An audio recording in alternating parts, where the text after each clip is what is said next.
What's going on, everyone? Brian Matiash here. So I had a video planned for today, another post-processing video, and I'm still going to do it. But here's the thing. Last week, I shared my video on how to apply the Orton Effect, that kind of dreamy, soft focus glow look, especially to landscape photos. And I got several emails from people who've watched the video asking if it's possible to replicate that in ON1 Photo RAW 2019.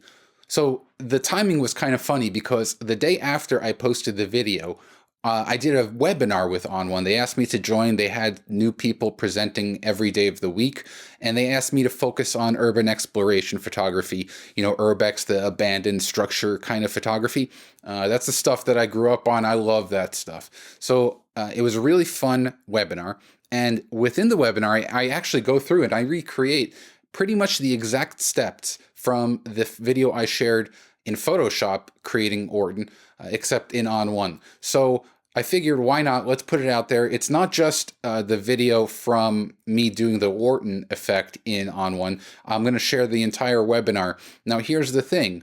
I wasn't able to capture the moderator's voice. So ON1 had Michael Morelli from their customer support team help out with that. And he would ask me some questions that people were asking, because it was a live webinar and we had about 250 people show up. And you won't be able to hear him ask the questions, but I did the best that I could to kind of repeat the questions verbally. So hopefully you'll pick up on, if kind of like my train of thought changes directions, it's because I'm probably addressing a question that Michael asked me. So with that, I go through 3 videos in pretty deep detail, going over the composition, why I chose the photo, and then going through each of the steps of how I use ON1 Photo RAW 2019 to get that kind of stylized look. If you want to give ON1 Photo RAW 2019 a shot, click on the link in this post to download a fully functional version so you can see if it's good for you. Now, I want to thank my friends at ON1 again, and before we jump over, be sure to leave any questions you've got down below, hit that thumbs up, and please hit the subscribe button to get notified for all future videos. All right, everyone, I'll see you on the next one. All right, so I have these 3 photos here, and all 3 of them are, I took bracketed photos. All of them I took in, I think, April of this year of 2018 with the a Sony a7R Mark III. Now, here's how we're going to do this. First, I'm going to talk about, well, actually, no. First, what we're going to do is I'm just going to create a tone-mapped HDR image, because once we have that, then I want to talk about the composition, and then we're going to start editing, stylizing. So you can see, I'll show you, let's just kind of open up these photos here, and I'll go to Info. You can see just in the EXIF, this is the a7R Mark III. And then I took it with the Sony. This is their like ultra wide zoom, their 12 to 24 millimeter lens. And I took 5 brackets. So here is a bracket exposing for the highlights.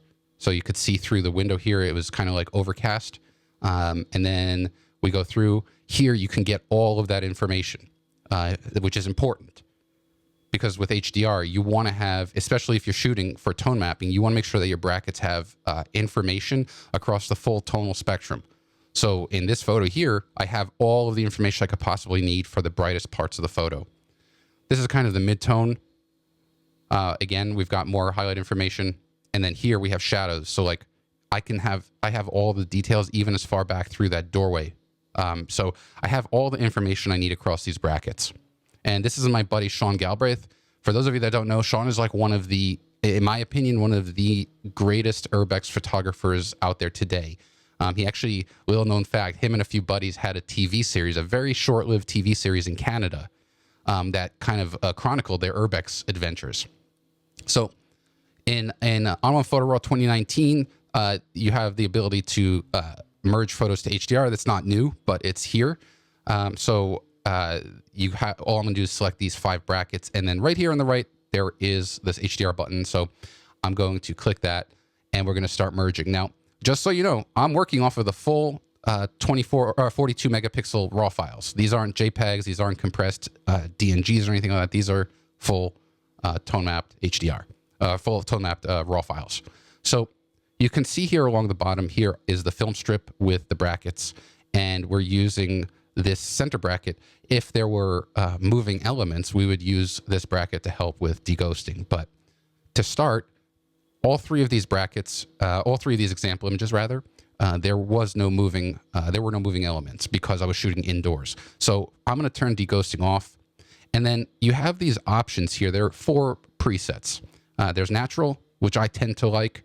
Natural auto is also nice in that it'll apply, it's as if you hit this auto button, which will correct for tone. And then there's also surreal, which gives you kind of a little bit more, it pushes the style of the HDR tone mapping look. And then there's surreal auto, which is that same thing. It's the surreal look with the auto applied. Now, I always select natural because I like to control the tone. And so here what we have now is a tone mapped image where we have the full tonal range across 5 42 megapixel RAW files. And so as far as, back in the day, Mo, when I was shooting this like with a Canon 5D Mark II, I would have to take like 9 brackets minimum because the ability for the sensor to capture so much dynamic range was so, it wasn't nearly as powerful as today's sensors are. And it's not just Sony, don't get me wrong, even Canon, Nikon, everyone has improved. So what I'm going to do here is start working with the tone slider. First thing I'm going to do is just brighten the image overall. So we'll kind of get it to like right around there. Okay, then this is how I work. I start with exposure, then I play with highlights and the whites. So the highlights and the whites kind of are in tandem, and then shadows and blacks are in tandem. Those two sets of sliders work together. So first thing I'm going to do is you can see that I showed you that we had one of those brackets that had all of that information in the window, but it's kind of blown out because I opened up the exposure.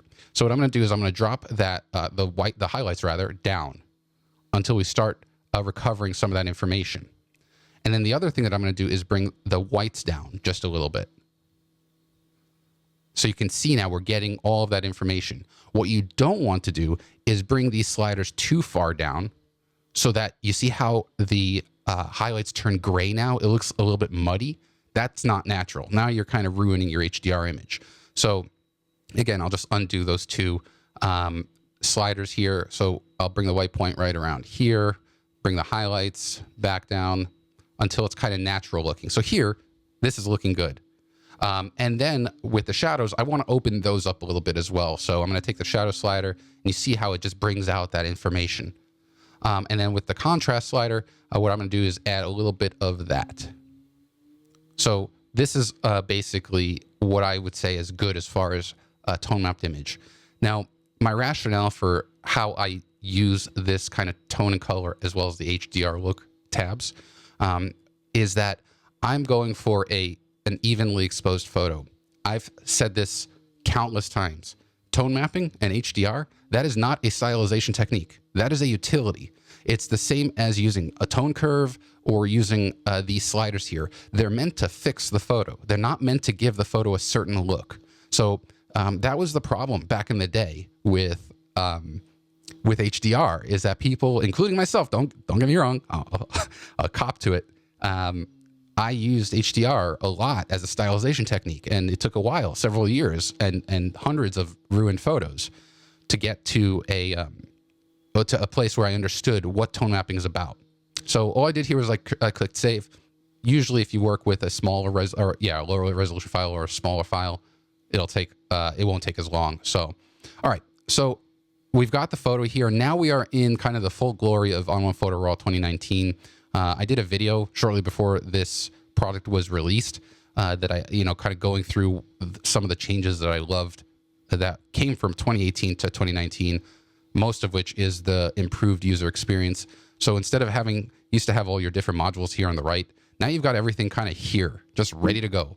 So there are no faces. I don't need to find any faces. So what we're going to do is we're going to further refine the photo. So the first thing I want to do is, now when we were in that tone mapping module, we only had access to tone and color, this panel right here. But now we've got all these other options. And so you can see, because I shot this with an ultra wide angle lens, some of the geometry in the photo has been distorted. These vertical lines are a little bit diagonal, kind of from barrel distortion. And that's typical for excuse me, for ultra wide angle lenses. So I'm going to turn this transform on here, and I'm going to take this vertical slider. Now, watch what happens with vertical. If I go to the left, it bends the photo towards the viewer. But if I go to the right, you can correct the vertical, kind of like getting the keystoning so that the image looks good. Now, we have, because of that, the composition gets affected just a little bit. You can see we are missing some of that information. So all I'm going to do here is take this scale slider and scale it up just a tiny bit right there. So now we've corrected for basically for the vertical line, so it's more straight. I'm not going to rotate it because I kind of like the way it looks now. It could probably stand to be rotated if I was really kind of concerned, but all I wanted to do is kind of fix a little bit of that barrel distortion. Now, the next thing I want to do is get a correct white balance. So I wasn't shooting with a filter, so I'm not too worried about it, but this is more force of habit, getting a custom white balance. So I'm going to take this dropper right here. If this was a commercial shoot, like if I was shooting this for a paying client, I would have brought like a color checker passport, some sort of a gray card, to make sure that I have correct white balance. But in this case, all I do is I usually find something that's kind of white or gray. In this case here, there's this piece of metal, so I'll just click on that. And I don't know if you were able to see that, but just by clicking on that, it kind of corrected the white balance to make the image a little bit more neutral, which is important. Again, before you start stylizing, you want to get your kind of house in order. You want to get the photo to be clean, and this helps with that. So this is everything that I need to do as far as cleanup. Now we have the fun stuff. So this is, in my opinion, and I've said this many times, ON1 could just make effects a product like they used to actually back in the day. And man, Mo, I miss Photo Tools. I love Photo Tools. For those of you young bloods out there that don't remember, back in the day, there was a product called Photo Tools, which was essentially kind of Effects. It was the predecessor to Effects, and that's how I kind of got into familiar with ON1. And I love. Tone mapping is a process that usually it's when tone mapping is usually referred to as HDR, just kind of like a blanket term. When someone says HDR, what they're actually meaning or they're talking about is kind of tone mapping. Tone mapping is when you take a series of photos, the exact same photo, meaning the camera is ideally on a tripod and nothing is moving, and all you're doing is you're bracketing your photos by the exposure or the shutter time. So you would have, Mo, what I'll do is I'll go into more detail on that on the next photo so that you can actually see. It'll be easier if I can illustrate it. But the point is that all you're doing is you're taking a series of photos that have different exposure times, and you're using a software algorithm, kind of like a process, that will look at all 5 photos and compare them and identify the best evenly exposed pixels from each of those photos. And then they combine it together. Anyone with an iPhone that turns on HDR or a Pixel that turns on auto HDR, if you look at any of those, go to Apple's website and they have their little slideshows on their website talking about it, you'll see it takes a bunch of different photos and it combines into one. That is tone mapping. All right, cool. And again, everyone out there, or especially the people who are wondering, the next photo I will show you in greater detail, so you know. So here you might be wondering, well, what's this HDR look? That is automatically added when you combine or you tone map your photo. This is effectively kind of like the front end of ON1's tone mapping algorithm. I'm not going to touch it here. This is what gives us the tone mapped effect. What I'm going to do is click Add Filter, and now we're going to start working. So first thing I'm going to do, I've said this also, ON1 can make a product just on dynamic contrast. You can pull this out and just give dynamic contrast its own entire SKU. But what dynamic contrast is used for is to add a little bit of bite to the photo. I use it sometimes I don't use it at all. And you can see if we kind of bring this opacity slider and I go back and forth, you can see that details are starting to pop out. But the thing is, I very rarely, in fact, I don't think I ever take an effect or a filter at face value, like at default values. I always like to play around with them. So the way that I'm going to work with dynamic contrast is you've got these 3 sliders controlling where the sharpening or the detail is being applied as far as textures. And it's broken down into 3, small, medium, and large. And so for small, like every other slider, I go left to right, and I kind of stop somewhere around here, paying attention to the effect. So I put my cursor on the slider, and then I put my eyes on the photo, and I just go left and right. I don't look at the slider. Wherever I think it looks good is where I stop. Same thing with medium. Kind of go back and forth with medium here, and right around there looks good. And then large. See, large, you can see some serious effects going on. You don't want large. You want to be very careful with. Don't go overboard. So that right there, if I turn this layer, the filter layer on and off, it might not come through with compression over the internet, but when I turn it on and off, there's a really nice amount of detail. The other thing I'm going to do is drop the opacity of this filter. So you'll see there are two opacity sliders. I never touch this opacity slider. This opacity slider will control the opacity of every single filter below it. So rather than doing that, which usually results in a subpar look, I control the opacity individually, discretely on each filter. All right, moving on here. So we got, that wasn't really style, that was more giving you a little bit of bite. Now we're gonna have some fun. I'm gonna add a filter and we're gonna go to curves. So I just a week or two ago, I released a video on my YouTube channel talking about curves. And someone emailed me asking if this is something that can be done in ON1. And I said, absolutely. Especially because ON1 has a RAW engine and they've got curves.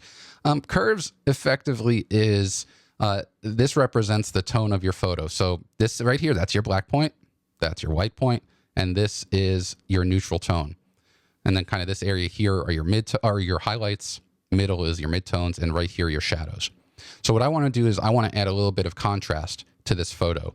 And the way that I can do that with a tone curve is I'm going to click 3 dots. So I just put 3 dots here. That's all I did. Nothing really done. And I'm going to apply what's called an S curve. So if everyone was kind of standing here right now in person, I would ask people to raise their hands if they've heard of an S curve before. And if not, I'll show you what it is. What I'm going to do is I'm going to take this dot and I'm going to drag it up just a little bit. Now you can see how as I do that, because I'm in the highlights, remember I said this is the highlights region, the highlights are getting a little bit brighter. Then I'm going to take this dot, I'm going to skip down here to my shadows, and I'm going to bring it down. And you see how the shadows are getting a little bit darker? And then this is my midpoint. So I'm going to bring my midpoint out and kind of make the midtones a little bit brighter. So if I turn that on and off, see what a difference that makes just in contrast? Now, the other thing that I'm going to do is, this is a very, very popular look. This has been a popular look for a few years now. It's that kind of vintagey look that gives the photo a little bit of an aged feeling. What that means is I'm going to take my black point. Now, what I want you to do is this. Look kind of over here in the dark areas. As I take my black point and I bring it up, what I'm doing is I'm turning black into gray. Eventually it'll turn to white, which I don't want. But if you add just a little bit of that, you see how the image is getting that kind of subtle vintagey look? Because you're kind of making the shadows softer. You're adding gray. So that's kind of what I want to do here. But what I'm also going to do is, and this here is one of the reasons why I love curves in ON1. You have an opacity slider. If, say, you're using Lightroom, for example, you can't control the opacity of that curve. It's all or nothing. So I can dial this curve layer back, which to me is brilliant. So I'm going to bring this to about maybe 60% because I don't want it that strong. I just kind of want a subtle effect. So somewhere around there looks good. And again, I'll turn it on and off so you can see. Very subtle, but it really does a nice job there. All right. Now we're going to go to grunge, because grunge in a way was kind of built for these kinds of photos. Now, I told you I never take these kinds of filters at face value. You know, a lot of people might be looking at this and saying, yikes, that really kind of did something to the photo there. And it did. But what I'm going to do is I'm going to select this option here, this preset called strong. And then I'm going to take the saturation slider and I'm going to increase that saturation a little bit. Let's see, somewhere around, right around there. Really bring out that saturation. Don't worry, we're gonna fix this. Let's bring the opacity down, somewhere right around there. And what I want to do is, I kind of like the way let me bring this amount down. I like the way that it's bringing more contrast, especially into the shadows. That's one of the reasons why I like this filter a lot for these kinds of photos. It's very subtle, especially at lower opacities. But I don't want it to apply to Sean. I want there to be kind of like a very soft feather around him. And so this is how I do it. I'll click this button here, which activates the mask for the photo or for the filter. And with a mask, you can literally paint in and paint out where you want that effect to be applied. And so I'm going to take the size of the brush and I'm going to make it as large as possible. So this is a big fat brush. I'm also going to take the feather, which controls the transition of the brush, the fall off. Oops, I didn't want to do that. All right. And then I'm going to take the opacity of the brush, meaning the strength of that brush. And I'm going to bring that down to about like 20%. And I'm just going to dab. So all I'm doing is I'm just dabbing kind of, you can see it build over here. Because I don't want there to be a very discernible mask. I'm just kind of gradually, kind of like Bob Ross, just like, just a little bit here, a little bit there, removing that grunge effect from that part of the frame. It's very simple, just kind of like not very, it doesn't really do much to the photo as far as, making the effect look false. So we're looking good there. And I can close the mask out. Excuse me. And again, let's just toggle that so you can see. It's very subtle. And if there's one thing that I really want to remind you, and I'm going to talk about this throughout this session, is that you don't need to be very heavy-handed with the stylization. Like, watch. This is the original, one of the original brackets. And then this is what we're here with. It brings out, I really loved the contrast of the yellow seats and the blue curtain. I didn't want to go overboard with regards to just kind of adding too much stuff. If anything, there's a little bit here on the right wall that's a bit rough. But to me, this really kind of, the grunge filter brings out a lot of the kind of qualities of the scene. So that's kind of this photo here. Again, let me show you the before and the after. So this is one of the brackets here. And if I want, I can turn, let's kind of stair step. So I'm going to turn off these filters and start just with HDR look, or even we can turn HDR look off. So this is the tone mapped photo without any sort of fixing applied to it. So this is us doing that. Then we added dynamic contrast. The curves adds that nice bit of contrast as well. And that dynamic contrast, it's not necessarily adding contrast, it's adding a little bit of detail. And then we added grunge. So you can see it's subtle, but I think it's really effective. So let's move on to the next photo. Oh, that's a good question. How do I get access to those locations in Detroit? I don't. And I should have opened up with that disclaimer. ON1 and Brian Matiash are not responsible for anyone going to try to pursue this. I'm not going to sugarcoat it. These buildings are completely abandoned, meaning they are like abandoned. They're not safe. And they'll just like, here, let's go to this photo here. They're not safe. In fact, someone started a fire in this this auditorium in a school. And one thing I will never do, and I've never done, and I never will do, is I will never break a lock or cut a fence or anything. If there's a way in, I will take it, but I will never break and enter. I will never break down a door. So how do I get access? You scout. You just drive around and you scout, and you be smart about it. And you ideally never go alone. I always go with a few friends who I trust. So yeah. But ON1 and Brian Matiash are not responsible. So I mentioned this kind of earlier, back in the day when I was shooting with Canon, because the RAW files were so finicky, meaning each RAW file pulled in only so much dynamic range. I ended up doing 9 exposures, 9 brackets at 1-stop increments.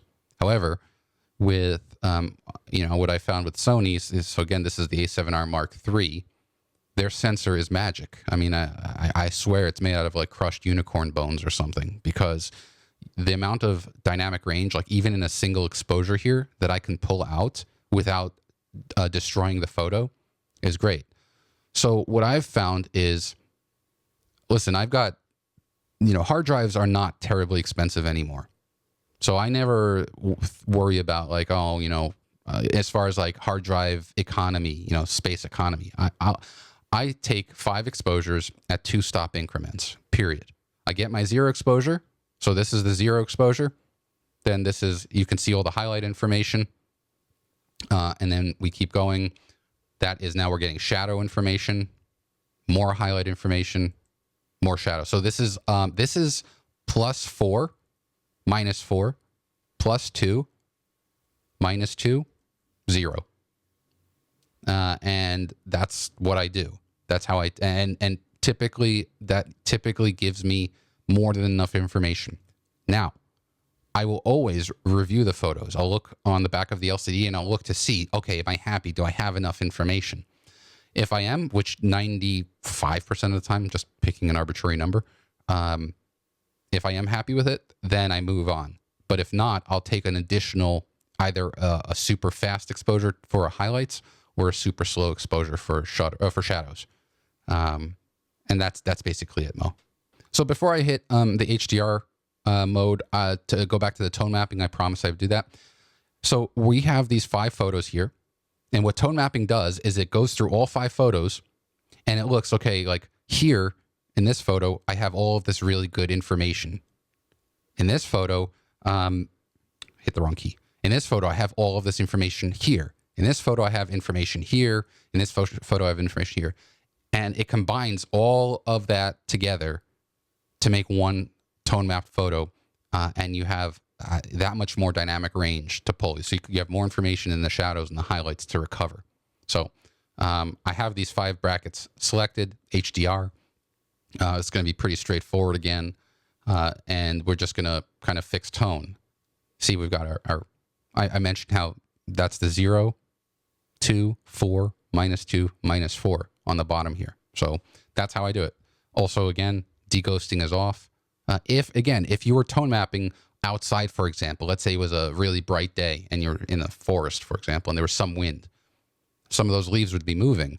Here, you notice when I stair step through the brackets, everything was perfectly still because we're inside.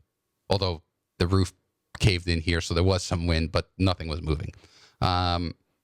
In that case, you would want to use some deghosting and you would select which of these brackets down here you wanted to sample from. So fixing the tone, I'm just going to make this a little bit brighter. Again, I told you I kind of start with exposure. Then I work with the highlights and midtone. So the highlights, I'm going to bring that down.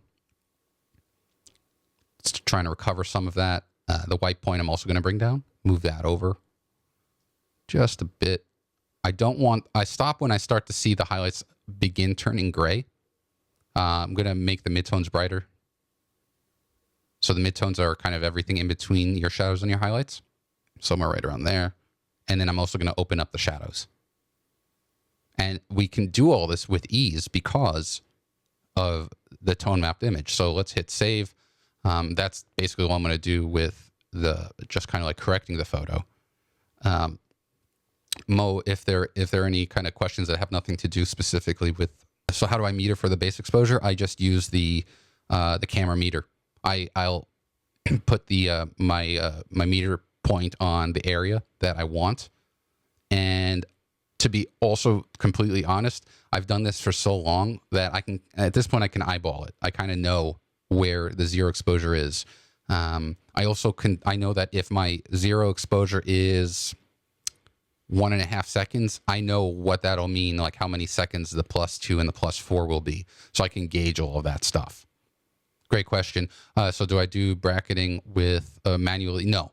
I avoid doing anything that requires me to touch the camera in between brackets. Even though it's subtle, my camera's always on a tripod. Image stabilization's turned off. And now most cameras have a continuous auto bracketing mode. Back in the day, I actually had to buy a separate device called a Promote Control to do that, because Canon wouldn't put that feature in or they wouldn't allow me to put more than, I think, 3 brackets in their camera. So with Sony, you can do, I think, up to 9, if I remember correctly, or 7. So I just do 5, and I turn it on. I hit the shutter button with a 2-second delay if I'm not using my shutter cable, and then it just goes, and it's done. So yeah, I never touch the camera. Yeah, no, it's fun. It's a lot of fun. So here, let's move on. Just like before, first thing I do is custom white balance. So I don't know if you picked that up earlier, but I select the white balance dropper, which will turn it blue. And I'm just going to select some like neutral color right there. And you should have been able to tell if I undo it. You see, there's this kind of warm cast. So I'm going to click here to get a neutral color. The shadows are a little bit bluer. The whole image looks a little bit more neutral. So now if I want to warm it, if I warmed it without getting a white balance, I would have, the warming effect would have been compounded. It would have been even stronger. So because I did that, we're good. So back to transform. This was shot with a Sony a7R Mark III. There is no lens profile because I was using my beloved Canon 15mm Funkbuster with a Sigma adapter. So I guess the metadata doesn't pass through, which is kind of a bummer. Oh no, it does. I guess it kind of does. It says 15mm or 2.8, but I think DT is Zeiss's code. So I don't know why it's coming through as a Zeiss lens. It's not a Zeiss lens. It's a Canon lens. But what I want to do here, this I do a lot with my fisheye.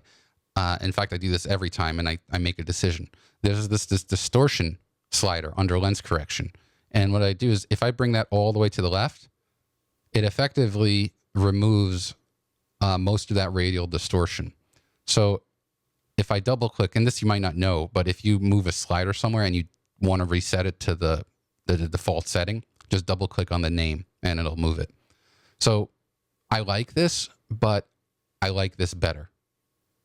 I still have that distortion, but I don't feel like it's overly comical. I'm sorry, it's not the distortion, but I have this kind of radial pattern. The distortion itself is minimized. So you see here how this bar is kind of going through to the end. I actually want that bar to kind of go into the corner. So by working with the distortion, I can get that, how it sweeps into the corner. So compositionally, I like that. And I position myself. I have a bunch of different shots talking about composition. I position myself here on the side because I want to maximize the benefit of the fisheye lens. If you are ever in a scene where there are certain kind of round elements as far as the geometry of the scene goes, a fisheye lens is amazing to accentuate that. So you can see because of that, these rows of burnt auditorium chairs, or the stands that they used to be on, the way they curve, and then the banister, the way it curves, it really is nice. And it's contrasted with these rather straight lines up in the corner. So that, as far as the composition, that was my methodology there. So let's go ahead here. We'll go back up here to effects. Let's have some fun. I'm going to show you how I build an Orton look. Now, excuse me, ON1 has an Orton filter built in. You can use it, but this is how I build it. And actually, I created a video on this as well, so you can see how to do this. There are a trillion different ways to do Orton. If you go on YouTube and you search for Orton Effect, you'll see 1,000 different photographers doing it 1,000 different ways. This is how I do it. Your mileage may vary. First, we're going to go to blur, and you want to make sure that we are at Gaussian. That's the kind of the basis for digital photography or digital Orton. Gaussian blur is kind of the basis. So we're going to select that. Next thing we're going to do, go to this gear icon. Every single filter has a gear icon as well as a mask icon. The gear icon opens up your blending options. So your blending option controls how that filter kind of interacts with the filters below it. So I'm going to go here. There are three blending options that you'll see people use for Orton. One is multiply, one is overlay, and one is soft light. And I like soft light. In fact, I would say soft light is probably the best blending mode. It's the most versatile blending mode out there. Now, you might be thinking, well, that's great, Brian. You completely destroyed your photo. And you would be right. If at 100% opacity I left it at like this, I would have destroyed my photo. But we're going to dial this way down, like way down to like maybe like 25%, somewhere over there. And you can see that the effect here is much more subtle. What you're doing is you're adding this kind of soft glow. But furthermore, what I want to do is control where that effect is applied. So right now the effect is applied globally to the entire photo. There are two ways you can control where the presence of an effect is. You can either use a mask like we did before, or you can actually control which part of the tonal range you want it to apply to. And in my case, I just want it applied to the midtones. And you'll see these previews as you hover over. So for me, I just want that Orton effect to be applied to the midtones. I don't need it in the shadows. I don't want the shadows to become any richer, and I don't want the highlights to get softer. I just want midtones. So that to me is brilliant. So let's just kind of close these here. Let's add another filter, and we're going to go to vintage, which in my opinion is one of, I don't know, it's like one of the unsung heroes of ON1 Photo RAW. It's just such a cool filter because it combines several of my favorite elements, especially like split toning or cross processing. So I told you how I play around with everything. So I never just like add something and move on. Here under vintage, you'll see there's this more button, and there is an option here called lo-fi. At full strength as it is, it's kind of intense, right?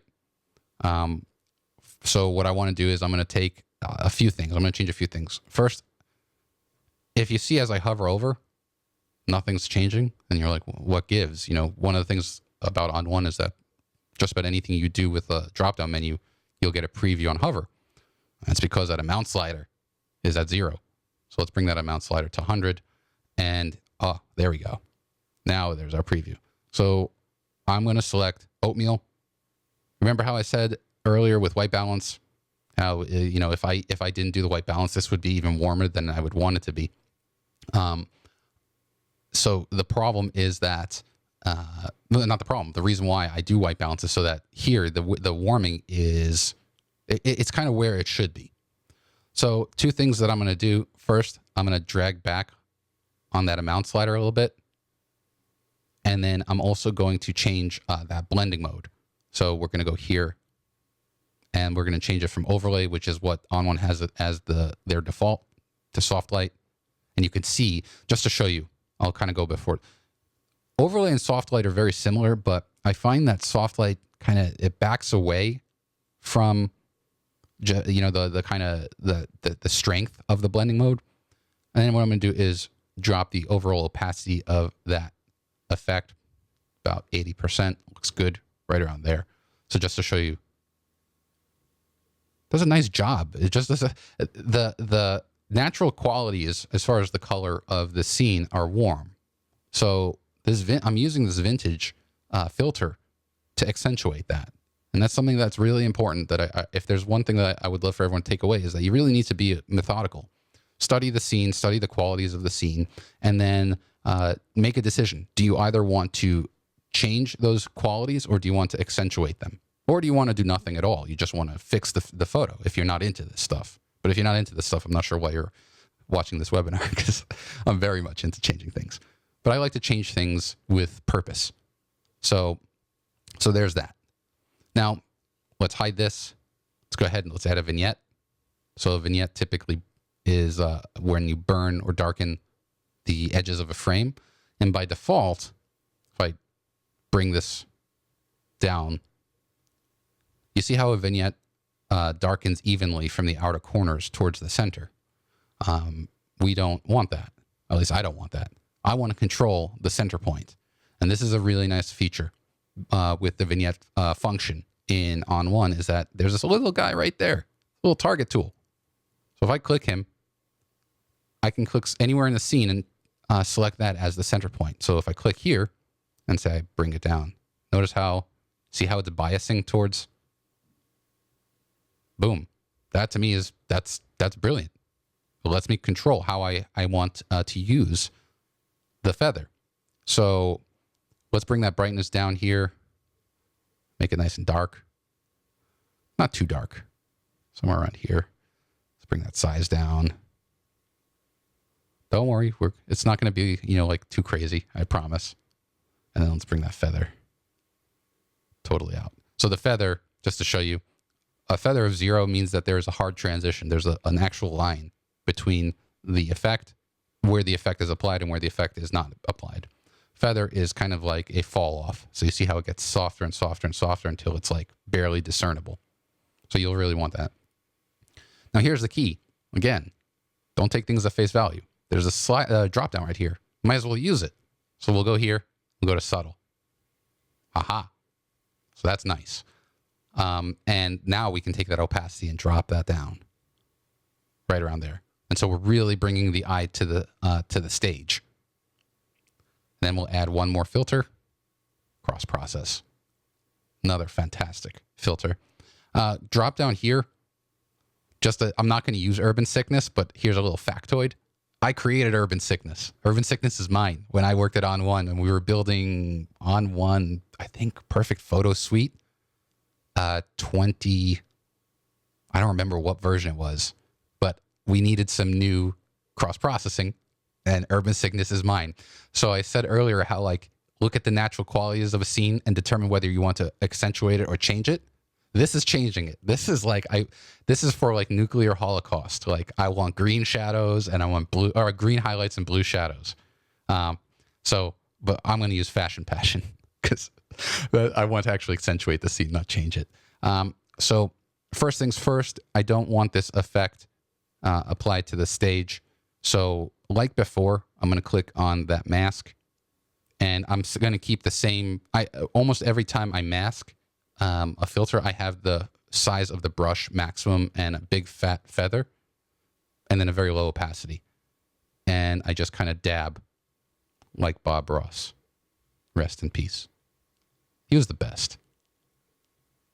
So there we go. It kind of removed it from kind of the surrounding stage and it doesn't look obvious that the mask is there.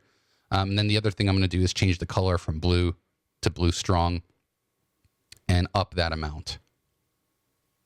Somewhere right around there. And then drop the overall opacity just a little bit. Cool. So the Orton effect is actually, so it's named after, coined by a photographer, Michael Orton. And it's a technique that he applied well before digital cameras, where he took film slides and would combine them together, the same slide, to create a certain effect. And the same process has kind of been replicated with digital, where you're taking your image and you're duplicating it. So let's turn this off. Let's turn this off, and let's turn this off. So here's our blur. And undo. And what I did was so if you think about it, what these filters are doing is they're applying a certain style or a process to your photo. So it's as if it's a duplicate layer in a way. And with digital, what Orton is at its most basic, it's this taking a Gaussian blur. So there's my Gauss. So Gaussian is right there. And you apply it with a blending mode. So again, I added a blur, made sure it was Gaussian, and then I changed the blending mode to soft light. You can do this in any application that supports layers and blending modes. You can recreate this effect. And so that's basically Orton. A lot of people will call it a dreamy effect or a soft focus effect because it kind of looks like it's soft focus. See how the details, so this is at 100%. Let me turn it off. I'll turn vintage off. You see how here with the blur off, you have all that detail, but when you turn it on, it becomes a little bit mushy. That's why it's called kind of a soft focus. You see this like halo-y effect here in the highlights. That's kind of why you want to dial that back. You don't want there to be, you really want it to be very subtle. Great question. What ISO do I choose and is it based on any certain variable?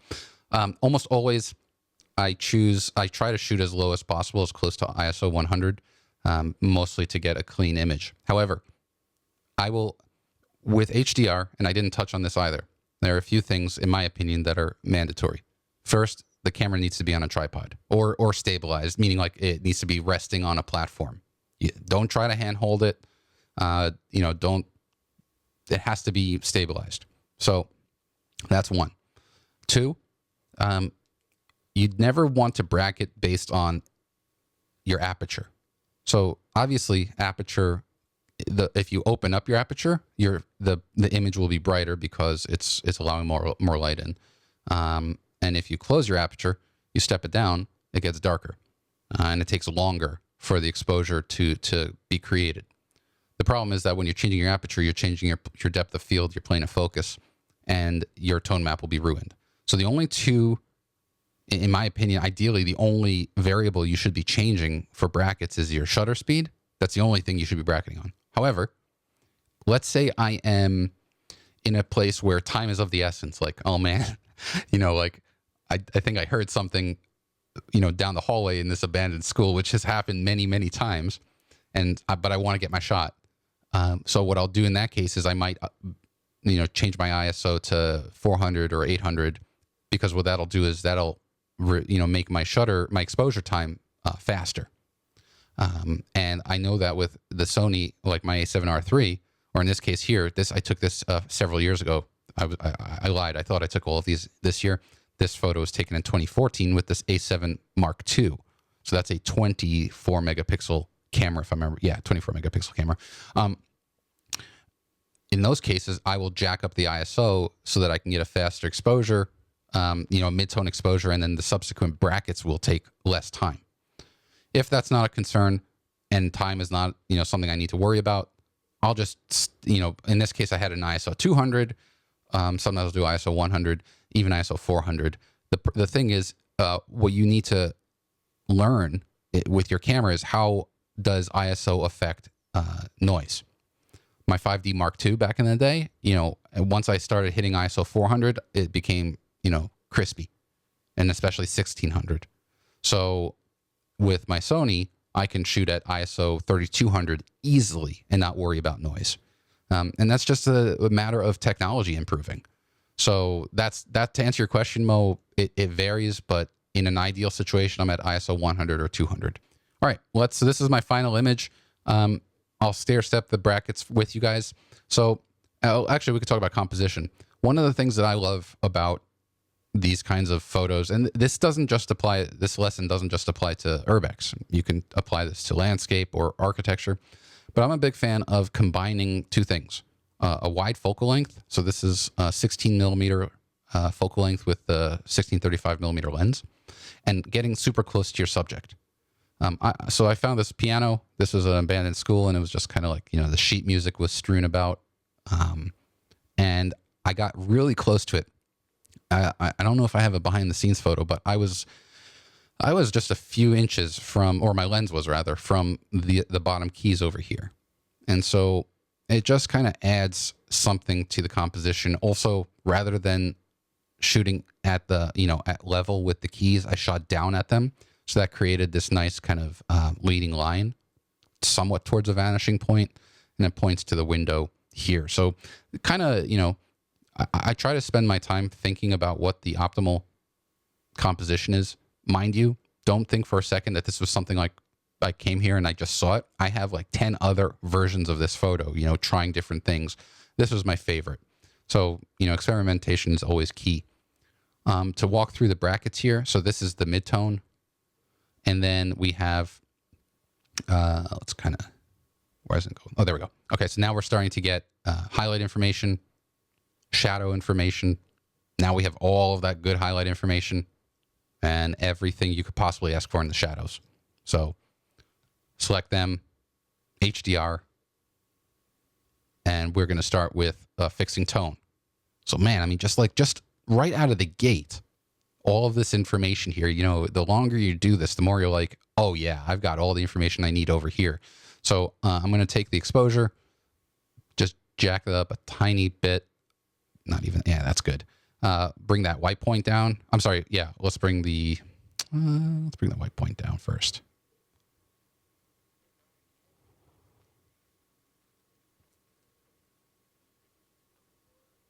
I've never, ever brought anything with me. However, I have, in some cases, moved stuff around, cleared some debris. If there was like some stuff, like for instance, I don't think I staged this because I never would have let this piece of paper go, like be over here. I would have moved it. I don't like that it's out here. But I don't remember if like I opened this book up to a certain way. But to answer your question, very rarely. Like we did shoot in an abandoned church, and there were some Bibles still there, and so I took a photo from the podium, like, you know, on the altar, and there was the podium where the priest or the reverend would give their sermon. And so I remember one of the photos I grabbed one of the prayer books and I opened it up and I put it, and that was in the foreground, but not much else. Like, I guess you could say, yeah, in that case, I do stage to some degree, but I never bring anything in. I've never shot models in these places. I don't shoot people to begin with in general with photography, but I will more often be removing and decluttering than I will arranging, if that makes sense. Well, an identifiable. So one, I if there's an identifiable person in my frame, they're either another fellow photographer, a vagrant, or the police. I've never had the police come or security guard, fortunately. I would never photograph like a vagrant or someone who's homeless. I would rather have a conversation with that person than photograph them. And then a fellow photographer, I tell them to get out of my frame. I never photograph them. So the only reason why, to that question, where I would consider it as if I plan on doing some sort of stock photography where I would need a model release if the person's in the frame. But I don't, like my buddy Sean in that first photo, he's not identifiable. So, and there were no logos. So if I wanted to use that as stock, I could. So yeah, I don't know if that answers the question to the person's satisfaction.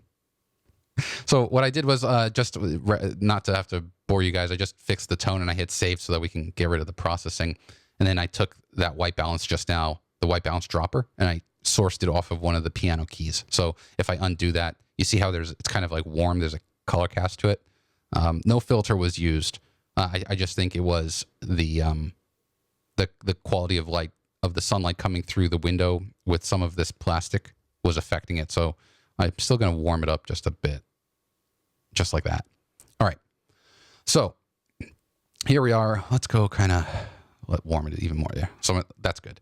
Let's have some fun and effects. So I told you how I don't use dynamic contrast in every photo. I didn't use it in the last one, but I will use it here just because I think there's a lot of really cool texture, especially in the piano. So let's go here to dynamic contrast. And back in the day, if you used to watch any of my webinars, I have kind of like my own secret formula for dynamic contrast. And I just put 9s in the small, medium, large, and I bring the opacity to about between 50 and 60%. And I found that to be the sweet spot for dynamic contrast. You get the right amount of bite without it looking too fake. So that's kind of like my thing. But here's what I want to do. I don't want dynamic contrast anywhere but the piano. I don't want necessarily the background to be crispy. So what I'll do is I'll take the mask button and I'm going to click invert. So you see the mask is white. You know, the old adage, white reveals and black conceals for masks. So with white, the entire dynamic contrast effect is being revealed across the photo. So I'm going to click invert, which makes it black. And with my brush here, I'm going to go ahead and make sure I'm set to paint in. And my opacity is at 100%. And I'm just going to paint on the piano. I'm not too worried. Sometimes if this was a filter that was based off of some sort of a color or tone, I would be using the perfect brush which is right here, which I'll show you in a minute. But because this is just a little bit of detail, I'm not worried about whether it spills over beyond the piano. So to show you, you see, look at the brush. There's the brush. There's the solid line and the dotted line, or the broken line. The space in between the solid line and the broken line is your feather. And so typically what I do is I mask with the solid line against the edge of whatever it is that I want to mask in. And then I let the feather do its job by kind of like transitioning it off. And so here we can also click view just to see I missed this chunk here, and we're good. And you see the feather, you have that transition. It's a very soft transition. Whereas if I brought that feather to 0, see how that's a really hard transition? So that's why you always want to use feather. So we can turn that view off. And now I have the dynamic contrast only applied to the piano because that is the kind of the main subject of the photo. So we'll go ahead, click add, and we're going to use split tone. So what is split toning? Split toning is possibly my favorite of any stylization technique, more than tone curves, more than Orton. I love split toning. Split toning is where you can apply a color or a hue value to the highlights and to the shadows independently. So you see here, there's a highlight section and there's a shadow section, and they both have the same sliders, hue amount, hue amount. And what you can do here is you can control, you can create these really interesting looks. So I'm going to click on more here, and blue yellow is one of my favorites as far as presets go.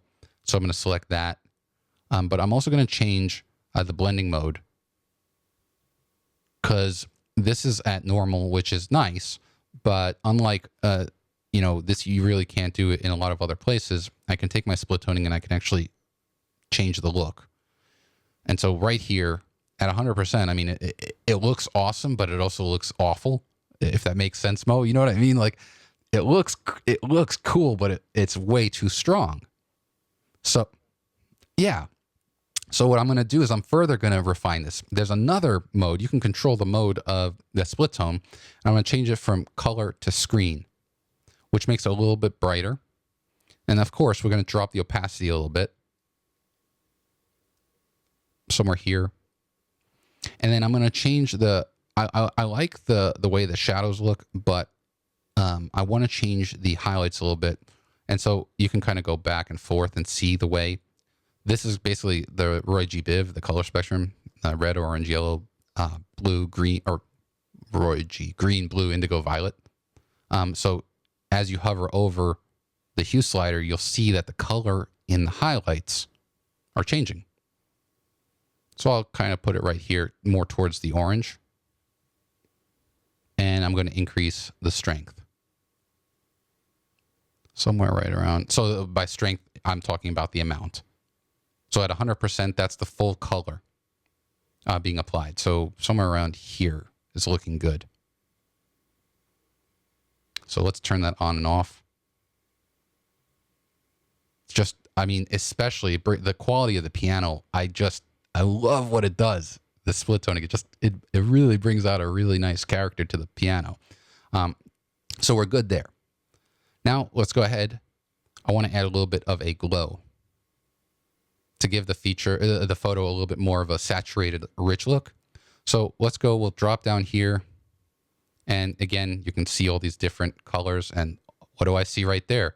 Orton Clean. I told you, Orton, ON1 has Orton presets. So this is an Orton process, but I'm going to use Rich Glow.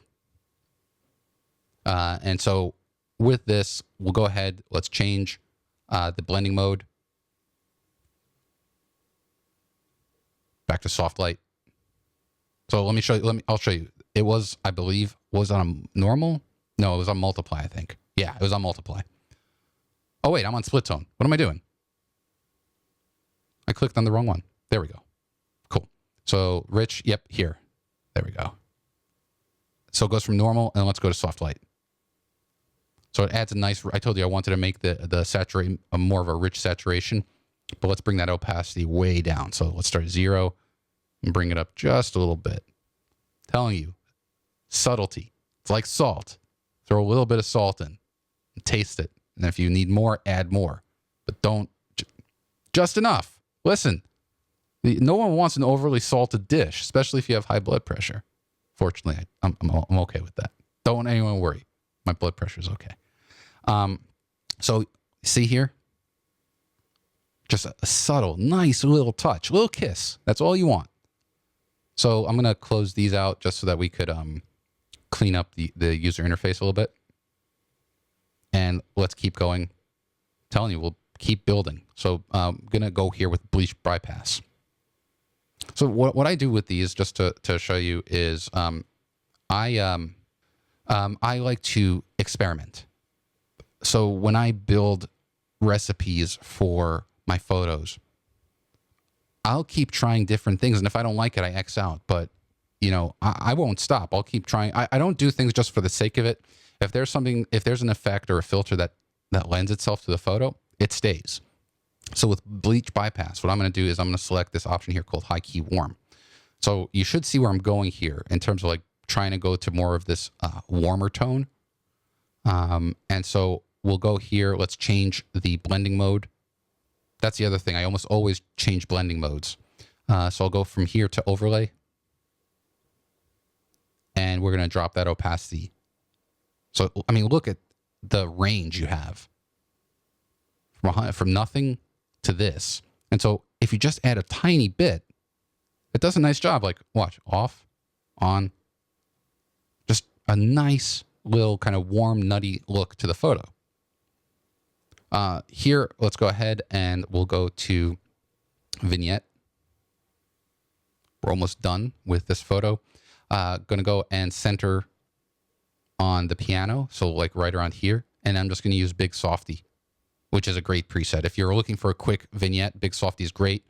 Go ahead here, drop that opacity, just add a little bit of it right around there.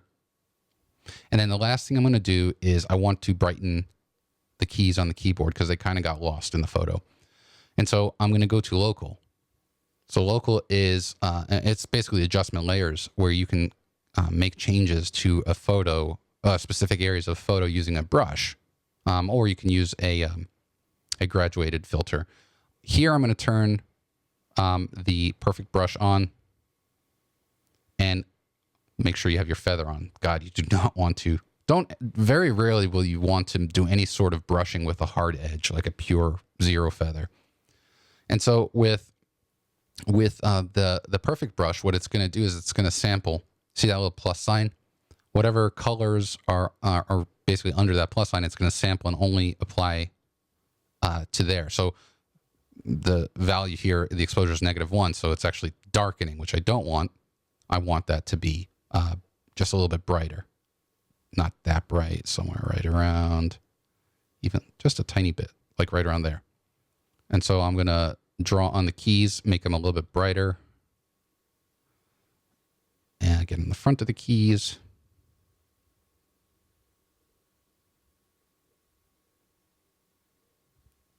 And if I see how they pop just a little bit.